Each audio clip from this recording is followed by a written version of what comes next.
Nema ljepšeg osjećaja. Najgori osjećaj je kad ulaziš u ring, velika i panika i sve, ali kad uđeš u ring to je pravo. Najljepši osjećaj na svijetu, ne bi to mijenjao ni zašto.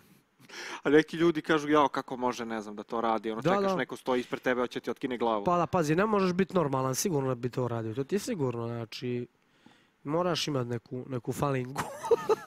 Jer pogotovo ja koji se bijem svaki drugi mjesec, imam preko 50 mečeva, tako da. Ali meni je to više, ja sam googlao potpuno to, znači, meni je to kao ti kad dođeš, sad ćeš na posao i radiš, meni je to tako, ja to tako gledam. Pa da, stvarno ti imaš i jedan si od boraca retki koji ima stvarno najviše profesionalnih mečeva. Ja sam cek 28 godina, 52 profi mečeva, ne znam ima li to i kođe. Je li naporno to? Znači ti si bukvalno stalno u nekim pripremama? Nenormalno, to je baš nenormalno, to nije realno uopće. Mene treneri savjetuju već godinama, to batalim, ali ja jednostavno ne mogu bez borbe, a mene najviše što ubija je to skidanje kila. Da toga nema, da sam teškaš, sam 10 cm visočiji, bio bi teškaš i to bi bilo, ali ona bi se tukao svaki vikend. To bi ja tek zlo bilo. A jel misliš da si, da kažem, nepravedno oštećen u tako tim mečima kada ono možeš da vratiš 10 kila bukvalno za 24 sata? Pazi, meni kažu što skidaš kila? Kao da ne radim pošteno. Ali moj protivnik skida kila. Ako ja ne skidam, on će biti na meč teži od mene 15 kila. I znaš ti koji ja problem imam. Tako da Amerikanci su to bukvalno izmislili, uveli. Mi to moramo da radimo, pogotovo velike organizacije. Šta je tu? Je li iscrpi to organizam da ti bukvalno izađeš umoran pred mečem? Ja se krećem s 85-6 kila. Ja se borio u kategoriju 66. Šta možda misliš mene sa 66 kila? Ja zadnjih 2 sedmice nisam uopšte hidrate jeo. Jeo protein i malo masti. I to je to.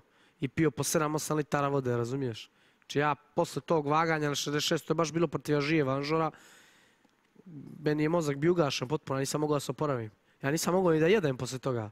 Tek sam mogu uveče početi da jedem normalno, jer tijelo nije primilo normalne hrane sedmicama.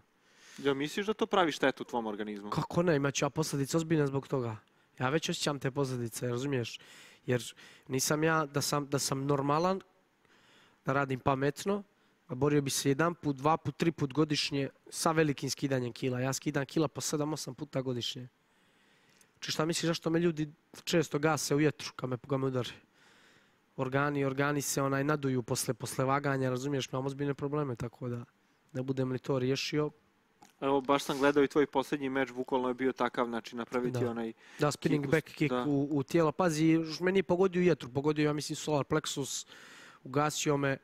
Pazi, onaj lik je drugi level, znači onaj lik je bivši Bellator šampion, ima već 15 meča u Bellator. Znaš, borimo se u njegovu kategoriju 7-7, a ja sam za 70. Znači i ja još sa slomljenom šakom. Znači nikakve izgovore ja ne tražim, ali ja da sam došao tamo 100% spreman, meni su male šanse s njim. Ali Bellator se ne odbija, tako da.